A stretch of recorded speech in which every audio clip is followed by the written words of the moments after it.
Assalamualaikum warahmatullahi wabarakatuh. Salam sejahtera untuk kita semua. Om Swastiastu, Namo Buddhaya, salam kebajikan. Perkenalkan, saya Aisyah Ayu Musyafah, dosen tetap pada Fakultas Hukum Universitas Diponegoro, bagian Hukum Perdata, khususnya Hukum Islam. Saya fokus pada pengajaran, penelitian, dan pengabdian kepada masyarakat di bidang hukum perdata, terutama pada hukum Islam. Mata kuliah yang saya ampu antara lain yang berkaitan dengan hukum Islam, yakni hukum Islam, hukum perbankan syariah, hukum ekonomi Islam, dan hukum pengadilan agama. Selain itu, juga saya mengajar mata kuliah lain, yakni pendidikan agama Islam, hukum adat, hukum kekerabatan dan waris adat, dan hukum agraria. Pada kesempatan kali ini, saya akan menjelaskan mengenai salah satu mata kuliah yang saya ampu, yaitu hukum Islam. Saya menggunakan metode pendekatan pembelajaran dengan teknik DIA, yakni Delivery, Interaction, and Assessment, yang meliputi deskripsi mata kuliah, kemampuan yang diharapkan, materi pembelajaran, sistem pembelajaran, dan model perkuliahan. Metode pembelajaran ini melibatkan cara dosen menyampaikan materi, interaksi antara dosen dan mahasiswa melalui diskusi, tanya jawab, serta sistem penilaian atau asesmen melalui ujian dan tugas. Capaian pembelajaran lulusan dari mata kuliah ini adalah agar mahasiswa mampu memahami dan menguasai hukum Islam, termasuk mengenai ruang lingkup kajian hukum Islam beserta kaitannya dengan hukum perkawinan Islam dan hukum kewarisan Islam. Mahasiswa juga diharapkan mampu mengerjakan tugas dengan baik secara individu maupun kelompok.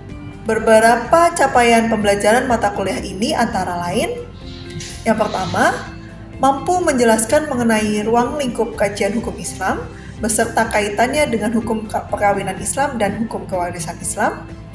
Yang kedua, mampu menjelaskan mengenai perkembangan hukum Islam pada awal Islam lahir sampai sekarang dan dapat memahami dan menjelaskan hukum Islam dan hukum nasional. Yang ketiga, mampu menguraikan dan menjabarkan berbagai aspek hukum Islam dalam bingkai keindonesiaan dan menganalisis perkembangan hukum Islam yang diserap dalam hukum nasional. Mata kuliah hukum Islam memiliki bobot 4 SKS dengan jumlah 28 kali tatap muka dalam 14 minggu.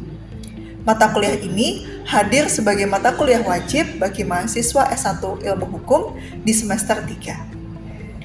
Hukum Islam menjadi penting karena hukum Islam merupakan salah satu hukum yang diterapkan di Indonesia dan menjadi dasar beberapa peraturan perundang-undangan, mengingat mayoritas penduduk Indonesia yang beragama Islam dan menerapkan hukum ini pada kehidupan sehari-harinya.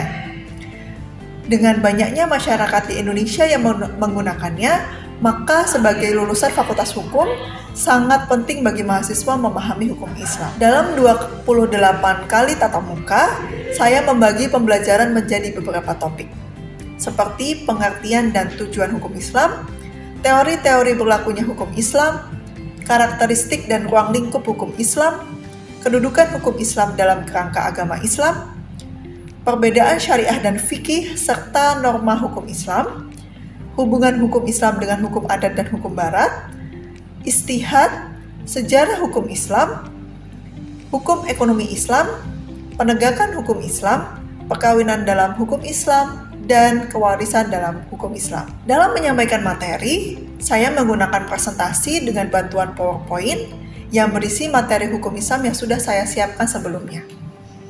Materi juga mengacu kepada RPS dan peraturan perundang-undangan yang terkait. Saya juga memberikan feedback kepada mahasiswa melalui tanya jawab, diskusi, dan contoh kasus untuk menguji pemahaman mereka terhadap materi. Sistem penilaian pada mata kuliah hukum Islam terdiri dari beberapa komponen, yaitu tugas individu dan kelompok, ujian tengah semester, dan ujian akhir semester. Tugas kelompok dilakukan melalui small group discussion, di mana setiap kelompok diberikan contoh kasus terkait hukum Islam untuk didiskusikan dan dipresentasikan saat perkuliahan. Dengan tugas individu dapat dilakukan secara personal. Selamat pagi, Assalamualaikum warahmatullahi wabarakatuh.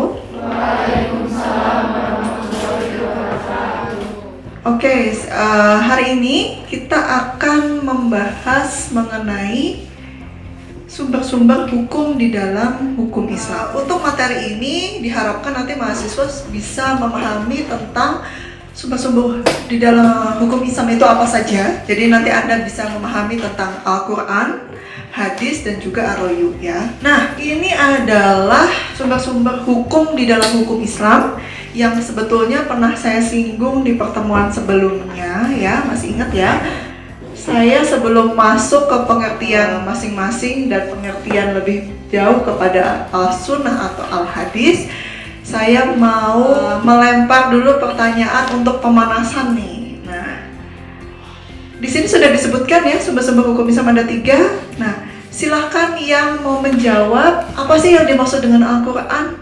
Menurut saya Al-Quran itu pedoman dalam ajaran agama Islam, di mana firman Allah itu diturunkan kepada Nabi Muhammad melalui malaikat Jibril secara berangsur-angsur, dan ketika kita membacanya itu menjadi sebuah pahala tersendiri. Dan Al-Quran itu diawali dengan surat Al-Fatihah dan diakhiri dengan surat An-Nas. Terima kasih. Oke, terima kasih jawaban yang bagus ya. Jadi kita sekarang masuk ke As-Sunnah atau Al-Hadis. Jadi ini As-Sunnah atau Al-Hadis ini sama ya istilahnya, penyebutannya berbeda. Ini As-Sunnah ini bukan sunnah dalam artian kalau dilakukan berpahala terus tidak berdosa, bukan gitu ya, bukan yang seperti yang kita bahas kemarin. Tapi As-Sunnah ini adalah Al-Hadis. Nah, apa itu As-Sunnah atau Al-Hadis? Hadis itu apa sih? Hadis itu adalah semua sabda atau perkataan, atau kita bisa sebut sebagai qauliyah, perbuatan atau tindakan, bisa juga disebut sebagai fiqliyah, dan sikap diam atau ketetapan takririyah Rasulullah SAW yang berhubungan dengan akidah, hukum atau syariah, dan akhlak. Jadi hadis itu semua perkataan, perbuatan, dan sikap diam Rasulullah SAW yang berhubungan dengan akidah, hukum atau syariah, dan akhlak. Kenapa begitu, Bu? Karena gini, 2 kalimat syahadat. Di dalam 2 kalimat syahadat aja, kalau kita mau masuk ke dalam Islam, misalkan kita non muslim gitu ya, kita mau masuk Islam aja, kita harus menyebutkan 2 kalimat syahadat. 2 kalimat syahadat intinya adalah kita beriman atau mempercayai adanya Allah ya. Yang kedua adalah kita mempercayai bahwa Rasulullah SAW ini adalah utusan Allah atau nabi daripada umat Islam. Karena apa? Karena Nabi Muhammad SAW ini menjadi pedoman kita, bahkan menjadi salah satu sumber hukum Islam. Apapun yang beliau katakan, apapun yang beliau lakukan, dan apapun yang bahkan menjadi ketetapan Nabi atau sikap diam Nabi, itu adalah hukum bagi kita. Padahal di dalam hukum Islam itu segala ketentuan kita di dunia ini tuh diatur. Al-Quran mengatur itu, tapi Al-Quran itu mengatur hanya fundamentalnya saja, inti-intinya saja. Ibarat kalau di negara Indonesia itu Al-Quran itu seperti UUD 45 gitu ya. Nah, ketentuan lebih lanjutnya, penjelasan lebih lanjut daripada Al-Quran itu sendiri ada di salah satunya, ada di hadis, dijelaskan lebih lanjut oleh Nabi Muhammad SAW. Makanya segala ketentuan yang berkaitan dengan akidah, syariah, dan akhlak itu yang diucapkan oleh Nabi Muhammad, yang dilakukan oleh Nabi Muhammad, bahkan diamnya Nabi Muhammad pun itu menjadi hukum bagi kita. Perkataan ini bentuknya seperti apa sih? Kalau yang namanya perkataan itu tentu apa yang disampaikan oleh Nabi ya. Jadi Nabi menyampaikan tentang apa, itu menjadi salah satu contoh hadis qauliyah. Misalkan Nabi menyampaikan tentang sebelum sholat itu harus melakukan wudu. Nah, ketika beliau menyampaikan itu kepada para sahabatnya, itu menjadi hadis qauliyah. Nah, ketika beliau mempraktekkan cara berwudu, itu masuk menjadi hadis yang mana? Fiqliyah, betul. Nah, kemudian bagaimana dengan yang sikap diam atau ketetapan Nabi? Ayo, ada yang bisa kasih contoh nggak?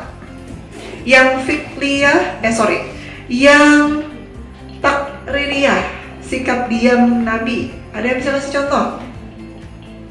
Ayo, ada? Atau ada yang bisa kasih penjelasan dulu deh? Penjelasan takririyah ini kira-kira apa nih? Kalau sikap diam itu gimana? Oke, silahkan Mbak. Perkenalkan, nama saya Sulisa. Jadi takliriyah itu sikap Rasulullah yang tidak mencegah perkara yang dilakukan oleh Oke, terima kasih Mbak Salamita ya. Jadi beliau pada saat itu melihat sahabatnya gitu ya, sedang makan daging biawak, semacam biawak. Nah, beliau mendiamkan, tidak menegur. Nah, beliau tidak menegur ini, kenapa kok beliau tidak menegur? Berarti bisa disimpulkan bahwa apa yang beliau lihat, apa yang dimakan oleh sahabatnya tadi itu adalah makanan yang diperbolehkan untuk dikonsumsi atau halal. Seperti itu. Jadi ketika beliau melihat sesuatu dan dianggap beliau itu sesuatu yang diperbolehkan, maka beliau tidak akan menegur. Berbeda kasusnya jika beliau melihat mungkin ada sahabatnya yang bukan dalam kondisi terdesak, tapi beliau makan daging babi misalkan, sahabatnya. Beliau pasti akan menegur. Gitu. Oh, kamu muslim, kamu tidak boleh makan daging babi. Ada di dalam Al-Quran surat ini dan ini, nanti pasti akan dijelaskan beliau. Nah, itu menjadi penekanan yang ada di dalam Al-Quran. Disebutkan di dalam hadis bahwa misalkan daging babi itu haram untuk dikonsumsi. Itu menjadi sabda qauliyah. Tapi ketika beliau mendiamkan, seperti tadi ya, sahabatnya makan daging biawak, semacam daging biawak, dan itu dianggap halal, maka beliau akan mendiamkan sahabatnya. Karena apa? Karena yang dimakan itu adalah makanan yang halal, jadi tidak perlu ditegur. Ketika beliau bertemu dengan pedagang daging sapi, mungkin beliau hanya menyapa saja tapi tidak menegur. Karena apa? Karena berjualan daging sapi itu halal. Ini dasar hukum daripada as-sunnah atau al-hadis itu sendiri ada di dalam Al-Quran, ya. Ada di dalam Al-Quran surat Al-Hasyr ayat 7 dan An-Nisa ayat 59, ya. Intinya adalah para sahabat dan ulama ini telah sepakat mengatakan wajib mengikuti suruhan Nabi, di mana semasa hayat sahabat mereka senantiasa melaksanakan perintah dan menjauhi larangannya. Ini penjelasan lebih lanjut ya, sedikit ya. Penjelasan lebih lanjut tentang hubungan as-sunnah dengan Al-Quran. Apa sih hubungan as-sunnah dengan Al-Quran? Ada 3 ya. Yang pertama ada bayan tafsir, kemudian yang kedua ada bayan takrir, dan yang ketiga adalah bayan taudid. Oke. Bayan tafsir adalah menerangkan ayat-ayat yang sangat umum. Kemudian yang kedua ada bayan takrir, untuk memperkokoh dan memperkuat pernyataan yang ada di dalam Al-Quran. Jadi Al-Quran sudah disebutkan nih, tapi diperkokoh lagi, diperkuat lagi, dijelaskan lagi di dalam Al-Hadis ini tadi oleh Nabi Muhammad SAW.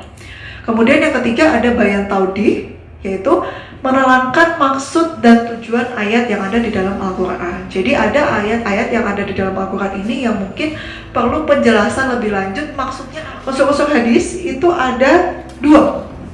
Ada sanad atau isnad dan ada matan. Sanad atau isnad ini adalah sandaran untuk menentukan kualitas suatu hadis. Merupakan rangkaian orang-orang yang meriwayatkan hadis secara turun-temurun dari generasi ke generasi. Apa itu aroyu? Aroyu adalah usaha dari hasil dari usaha para fuqaha atau ahli hukum Islam, ya, untuk menemukan hukum yang mungkin belum detail di Al-Quran dan As-Sunnah. Contohnya seperti apa? Itu misalkan, mungkin saya sudah pernah singgung ya. Jadi misalkan di zaman Nabi itu tidak ada soju, tidak ada whisky gitu ya. Tapi di zaman Nabi atau di Al-Quran sendiri disebutkan dengan sangat jelas ya, di dalam Al-Quran ada ketentuan mengenai khamar ya.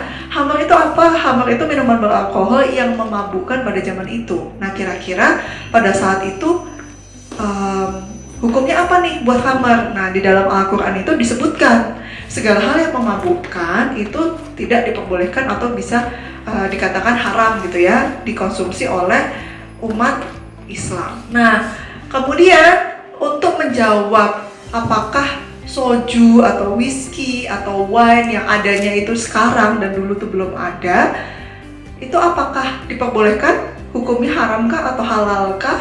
Atau mubah atau malah sunnah gitu ya. Nah, itu kita menggunakan metode istihad ya oleh para fuqaha, ahli hukum Islam tadi. Mungkin bisa dikaitkan dengan ketentuan yang ada di dalam Al-Quran, yaitu tentang khamar, minuman beralkohol, karena soju, wine, whisky, dan sebagainya itu kan juga minuman beralkohol yang bisa menimbulkan rasa mabuk tadi ya, hilang akal. Nah, hilang akal ini kurang lebih sebetulnya sama dengan khamar. Cuman kan memang beda nih posisinya, kan khamar itu ada yang zaman dulu, sedangkan soju itu adanya sama sekarang. Karena khamar ini posisinya dia haram karena menghilangkan akal tadi, yang membuat mabuk tadi, kebetulan soju juga nih. Nah, bisa dikorelasikan, oh berarti soju juga karena dia menghilangkan akal manusia, bisa bikin mabuk minuman beralkohol ini, jadi bisa dikategorikan mirip dengan khamar, jadi hukumnya sama.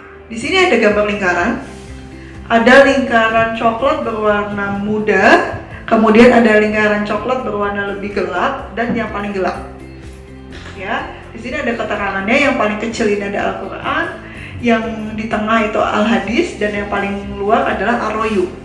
Nah, saya minta Anda berpasang-pasangan, jadi sekelompok ada 2 orang, silahkan berdiskusi ya, apa maksud daripada lingkaran ini.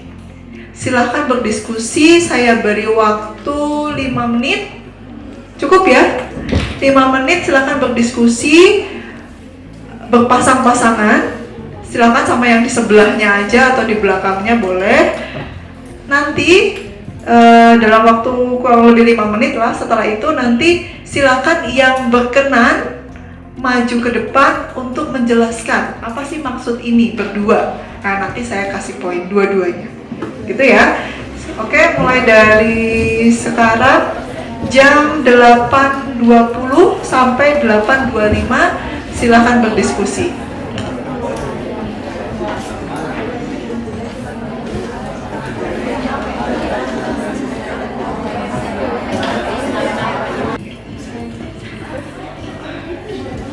Oke, waktunya sudah habis ya.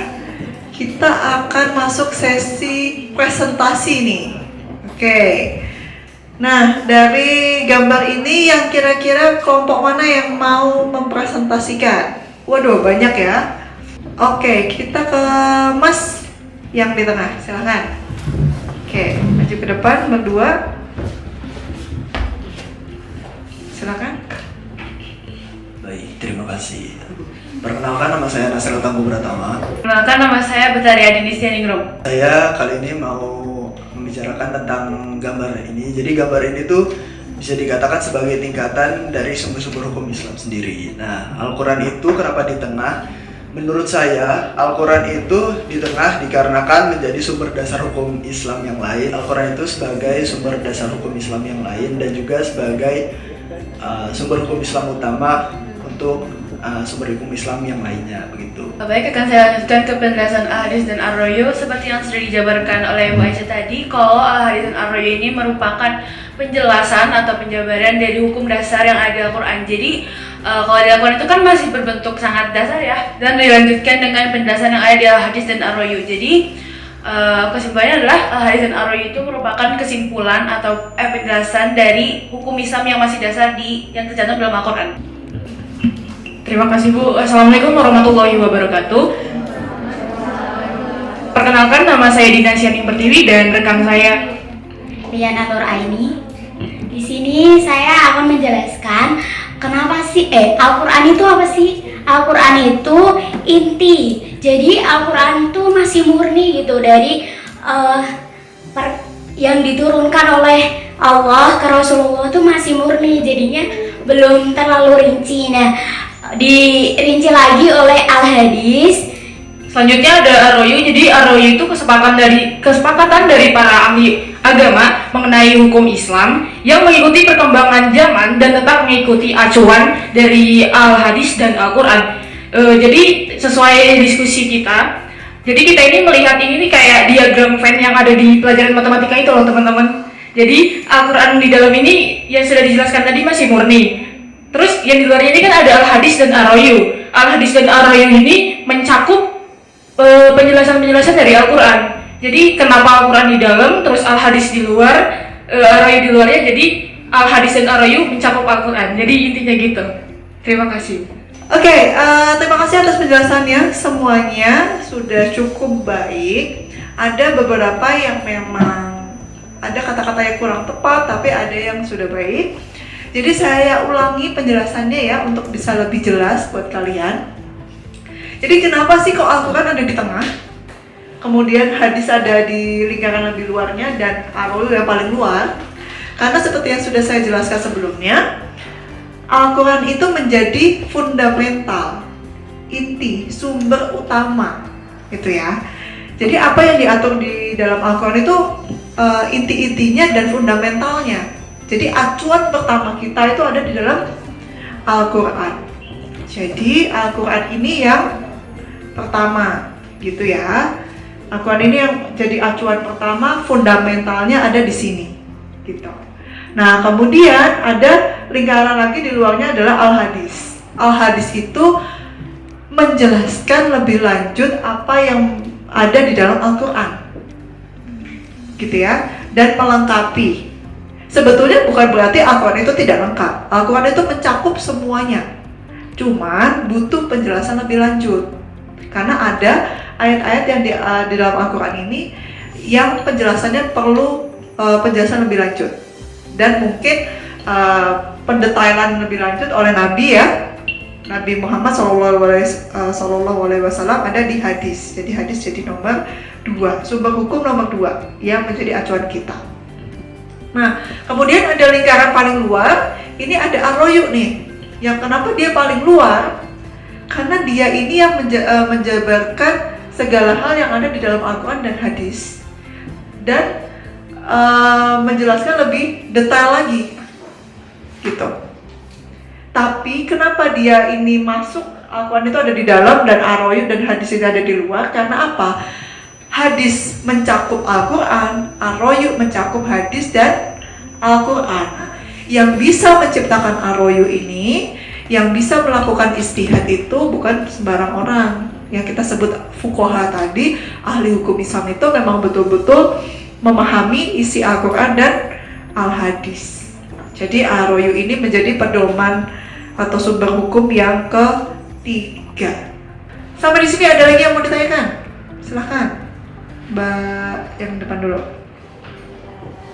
Perkenalkan, nama saya Nabila Fauzia, izin bertanya.